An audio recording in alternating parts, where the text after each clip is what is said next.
లేడా ఏపా ఏం గుర్తున్నానా ఇంతకు నేను ఎవరు అసలు గుర్తే రాలేదు. మా దూర బంధువా? కాదప్పా, నేను 50,000 అప్పు తీసుకున్నావు నాతో. తిరిగి నాతోను ఎప్పుడు? 6 నెలల కింద తీసుకున్నావు. 6 నెలల తర్వాత రా, నీ అసలు నీ వడ్డీ ఇచ్చేస్తాను వెంటనే అని అంటివి. ఇప్పుడు చూస్తే ఎవరు నువ్వు అంటావు? నేను తీసుకున్నానా? నువ్వు కాక ఎవరు తీసుకున్నారు? 50,000 నువ్వే ప్రామిస్ నోట్ నేను రాసిచ్చినా? రాసి ఇచ్చినావు. ఏది ప్రామిస్ నోట్ చూపించు. ఇంట్లో ఉంది. ప్రామిస్ నోట్ ఇంట్లో ఉందా? ఇంట్లో ఉంది. నేను 50,000 తీసుకున్నానా? కాదనా, నేను ఇప్పటికి 2 కోట్లు అప్పు చేసిన. 2 కోట్లు 10 లక్షలు 15 లక్షలు 5 లక్షలు చేసిన. వాళ్ళు అప్పు ఇచ్చిన వాళ్ళ ఏం చేస్తారు, వారానికి ఒకసారి మా ఇంటి తాపు వచ్చి గుర్తు చేస్తారు. నీకు ఇంత అప్పు ఇచ్చినాము, ఇంత అసలు కట్టాలా, ఇంత వడ్డీ కట్టాలా అని వస్తానే ఉంటారు. రోజు 5-6 మంది వాళ్ళకు ఉన్నప్పుడు ఇస్తా ఉంటారు. నువ్వు 6 నెలలు అవుతుంది 50,000 ఇచ్చినాను అంటావు కదా. నువ్వు కనీసం వారానికి ఒక్కసారి ఇంటి తాపు వచ్చి నీకు 50,000 ఇచ్చినాను, వడ్డీ ఇంత కట్టాలని ఒక్కసారన్నా వచ్చి నాకు గుర్తు చేసినావా? అంటే అప్పు ఇచ్చేది కాక నీ కొబ్బ చుట్టూ తిరగల మేము. మరి లేకపోతే వారానికి ఒకసారి ఊరికే ఇస్తారనుకుంటానవా నువ్వు? నీ ముష్టి 50,000 ఇచ్చినావు. నువ్వు 50,000 కట్టంటే 5 లక్షలు 10 లక్షలు 50 లక్షలు ఇచ్చిన వాళ్ళు వారానికి ఒకసారి వచ్చి నా దగ్గర ఇట్లా నిలబడుకొని ఇంత అసలు ఇచ్చినాము, ఇంత వడ్డీ ఇయ్యాలా అన్నా ఈ అన్నా అని ప్రతిమాలు రిక్వెస్ట్ చేసుకొని ఏదో తీసుకొని పోతాడు. నేను ఎంత ఇస్తా అంత. నువ్వు పోటగా ఎప్పుడో 6 నెలల క్రితం వచ్చి ఇప్పుడు వచ్చి నువ్వు అసలు ఏమంటే ఎంత వద్దు కానీ చెప్పింది కదా. 6 నెలల తర్వాత నువ్వు అసలు వడ్డీ ఇస్తానంటివా లేదా? అవునా అంటాను. నువ్వు అన్నావా లేదా? నేను మర్చిపోయినానప్పా. మర్చిపోయినావు. నేను మర్చిపోయినా. నాకు మంచి మరపు ఎక్కువ కానీ నువ్వు అవన్నీ ఎక్కువ మాట్లాడుతున్నావు. నువ్వు నీకు డబ్బు అసలు వడ్డీ కావాలనుకుంటే ప్రామిస్ నోట్ రేపు తీసుకోరా చూస్తా. ఇంతకు ప్రామిస్ నోట్ నేనే సంతకం చేసినానా? అది నాదా? ఎవరు నువ్వేమైనా ఫోర్జరీ చేసినావా? అవన్నీ ఎవరు అవన్నీ మాట్లాడొద్దు. నీ మాటలు నువ్వు రేపు తీసుకోండి. మాట్లాడద్దు. నువ్వు చెప్తే విన్నా కాదు. ఏంది ఇదంతా? ఇలాంటి వాళ్ళు ఇంతమందిని చూసినా ముష్టి 50,000 ఇచ్చిన ఏంది అంతా అతి చేస్తావు నువ్వు? గానాకాలు చేస్తే నా ముందర నువ్వు తమాచేస్తాను. ప్రామిస్ నోట్ తీసుకొని రా చూస్తా. ప్రామిస్ నోట్ నా సొంతకం అయితే మళ్ళీ ఒక 6 నెలల తర్వాత రా. అసలు వడ్డీ 6 నెలల తర్వాత వద్దు బా. వారానికి వస్తాను నాకు కనిపిస్తా ఉండు. నీ మకాన అసలు వడ్డీ పడేసి ఎక్కువ మాట్లాడదు. ఎక్కువ మనం మెల్లపోతు 50,000 ఇచ్చినావు నువ్వు. ఇంట్లో ఎంతవరకు వచ్చింది? ఇంట్లో ఏందన్నా ఆ బేల్దారులను లేబర్స్ ఏగలేక చచ్చిపోతున్నాము. పావుల భాగం వచ్చింది, ఇంకా 3/4 భాగం కట్టాలన్న వాళ్ళని. అయ్యయ్యో, నాకు 2 ఏళ్ళు పట్టా. నువ్వేం బాగా నాకు బీపీ షుగర్ లేదు సంకలు ఎగరేస్తా అంటు కదా. ఇంట్లో అయిపోయి నీ షుగర్ బీపీ 2 వస్తాయి. ఇది 2 ఏళ్ళు బట్టి నాకు కట్టే ఇంట్లో. ఎవడి పలికిమాలాడు ఇక్కడ వస్తున్నాడు. అబ్బా ఏమి ఎండలన్నా విపరీతంగా వారమైంది. పైన ఎండలు ఏంటి తాగునా కాఫీ తాగు జ్యూస్ తాగంటారు. ఇప్పుడు 10-15 ఇంట్లో తాగు ఇంట్లే ఏదో పని మీద పోతే పని అంతా చూసుకొని వస్తున్నా. నేను ఇన్ని మాట్లాడిచ్చి పోదాము. చాలా రోజులైంది కదా. ఎవరన్నాయా? అబ్బా మీసాలు ఒరిజినల్ ఏమన్నా పెట్టుకుని అవి ఒరిజినల్. చాలా మంది ఏవో ఇవి తలకాయ విగ్గులు అవి ఇవి వాడుతున్నారు కదా. ఒరిజినలేనా? మనకి రావట్లే కదా. ఏమేం కదా కొంతమంది పుట్టుకుతో అట్లా. అవునవును. కాదునా ఇంకేమీ లేదు. చెప్పు. కాదు కొడుకు అన్నాడా? కొడుకు చెన్నై కదా. కొడుకు కోడలు ఇద్దరు ఆడేనా? ఆడే. కూతురు అల్లుడు వాళ్ళు వచ్చేసి బెంగళూరు. కొడుకు పెళ్ళి ఎన్ని సంవత్సరాల? 2 సంవత్సరాలు అయిపోయా. 2 సంవత్సరాలు అయిపోయాయి కదా. కాదు కూతురు పెళ్ళి 3 ఏళ్ళు అయిపోయాయి. 3 ఏళ్ళు అయిపోయాయి కదా. 3.5 సంవత్సరం. 3.5 కదా. కొడుకు మీ కూతురు పెళ్ళికి వచ్చినానా? 1000 పదాలు చదివించిన ఆయన. అవునవును. గుర్తుందా? నలుగు పట్టిన పేరు కూడా ఉంది కదా. జాగ్రత్త పెట్టుకున్నా. కొడుకు పెళ్లికి వచ్చినప్పుడు కూడా 1000 పదాలు అన్నిటి పేరు ఉంది. అన్ని అందరివి ఉన్నాయి. గుర్తు పెట్టుకున్నా. 2 గుర్తున్నాయి. కాదనా సమస్య ఏమి లేదనా. నాకుండేది ఒక్కోడికే కదా. వాడు ఏం చేసినాడంటే ఒక వారం క్రితమా నాకు చెప్పకుండా వేరే అమ్మాయి అనేది ప్రేమించినాడంట. అయ్యో పెళ్లి చేసుకున్నా. Register marriage చేసుకున్నాడా?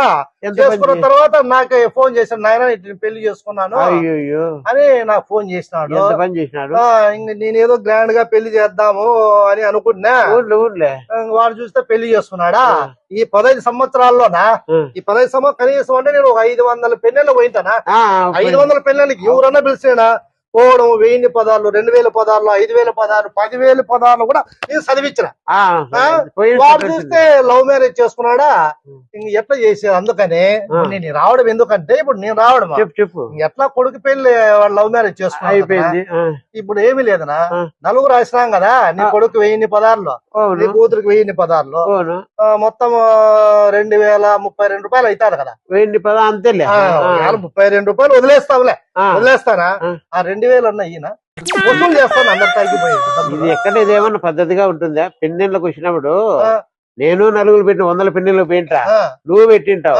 నలుగురు పెట్టమని మళ్ళీ ఎన్నికి అడిగేది నేను ఎక్కడనే చూస్తాను. కాదురా, ఏమన్నా నీ డబ్బు కాదు, నీ డబ్బు ఏమన్నా ఏమని నేను అడుగుతానా? నా డబ్బు అడగల. నా డబ్బు కాదు, నేను నా డబ్బు నేను అడుగుతున్నా.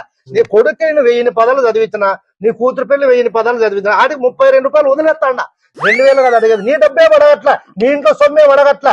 నేను చదివించిండేది తిరిగి నా కొడుకు పనికి వాళ్ళు నా కొడుకు వేరే ప్రేమించి పెళ్లి చేసుకొని పోయినా వాడు నేను చెప్పిన మాట వినింటే ఈ 350 మంది వచ్చి మొత్తం నలుగురంతా చదివించే వాళ్ళ కదా. కనీసం 4.5 లక్షలు 5 లక్షలు వసూలు కావాలన్నా.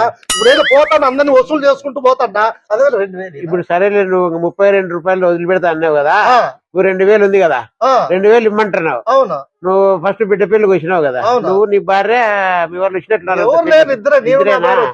పెళ్లికి వచ్చినప్పుడు ప్రొద్దున్నే మీరు టిఫిన్ చేసినారు. నేను ఒకనే తిన్నాను, నా భార్య ఇంత పొంగల్ చెప్పాను. 3 రకాల టిఫిన్ తిన్నారు. ఓ పూట తిన్న, ఒకటే దోశ కూడా తిని అది 150 రూపాయలు. ఒక దోశ 150. 3 రకాల ఇడ్లీ, పొంగల్, వడ, కేసరిబాత్ అంతా తిన్నా. 10 రకాలు చేసినారా? నేను మసాలా దోశ తిన్నా, నా భార్య ఒక ఇడ్లీ ఒక వడ నువ్వేం తిన్నావు? మళ్ళా మధ్యాహ్నం భోజనం, మధ్యాహ్నం పెళ్లి భోజనం, మధ్యాహ్నం పెరుగన్నం తిన్నా నేను అంతే. మధ్యాహ్నం 2 రకాలు ఉన్నింది వంటలో, 3 రకాల స్వీట్. నువ్వు ఎన్ని రకాలు చేసావు నాకేం సంబంధం? నేను తిరిగి 200 నా భార్య అయితే కడుపు నొప్పిస్తాను, నన్ను ఏమి తిన్నా. కూల్ డ్రింకులు, జ్యూసులు, ఫ్రూట్స్ 280 ప్లేట్. మేము తాగలేదు. తిన్నా కూడా 500 రూపాయలు మీరు తిన్నట్లే కదా. అట్లా లెక్కేసుకుంటే నువ్వు 500 రూపాయలు. పెరుగన్నానికి ఒక మసాలా దోశకి నీకు ఇంతకి 500 అవుతారు. ఎంతన్నా తిను, నీకు ప్లేట్ డబ్బులు కట్టినా కదా నేను. వాళ్ళ కేటరింగ్ 280, 2 ప్లేట్ ఎంత 500. ఇప్పుడు మేము డబ్బు తిన్నామని నువ్వు 500 తగ్గిస్తావా? అంతే కదా. 100 మంచి గొప్ప మనిస్తావు, 100 రూపాయలు తగ్గించు. లేదు ఇప్పుడు 100 రూపాయలు తగ్గించుకొని అదొక 100 ఇదొక 100 1800 అన్న ఫోన్ పే చేయనా? లేదు 1000 రూపాయలు కొడతారు. 1000 రూపాయలు మీరు ఇద్దరు తినేట్టు సరిపోతారు ప్లేట్ల ప్రకారం. 1000 రూపాయలు అంతే. మసాలా దోశ 1000 రూపాయలు కొట్టేస్తారు నీకు. దీంట్లోకి నా కొడుకు నేను చెప్పిన మాట వింటే మొత్తం నలుగులన్నీ 5.5 లక్షలు రావాలి. వాడు నాకు తెలియ కూడా హైదరాబాద్ లో వేరే 10 మంది అమ్మాయిని పెళ్లి చేసుకొని వాడు నాకు ఫోన్ చేసి నా జీవితం ఇప్పుడు 5.5 లక్షలు నాకు వసూలు కావాలి. పంపించిన చూడు, 1000 రూపాయలు పంపించిన చూడు. 1800 సరిపోతాయిలే. అన్ని రకాలు మీరు తిన్నారు, భోజనాలు, టిఫిన్. నేను డబ్బులు క్యాటరింగ్ డబ్బులు కట్టినా కదా. ఏం చేసిన ఇంత మోసం మసాలా దోశ పెరుగను నా బాధ ఏమి తిన్నా. 1000 రూపాయలతో నేనేమో ఇట్లా పనికి మళ్ళీ పిలిచినావు పెళ్లికి. కాకపోతే ఇట్లా దరిద్రం నేను ఎక్కడా చూడలే. పెళ్లికి వేసిండే చదివింపులు లెక్క అడిగేకి వచ్చినాడు అంటే చూడు ఎట్లుంది. ఏందన్న ఎట్లా కాలం వచ్చిందన్న? ఎవరన్నా ఇతను తెలిసినోడే కదా, మనకు మామూలుగా బాగా పరిచయస్తుడే. ఇట్లా దరిద్రుని నేను ఎక్కడ ఇది ఫస్ట్ టైం చూడడం.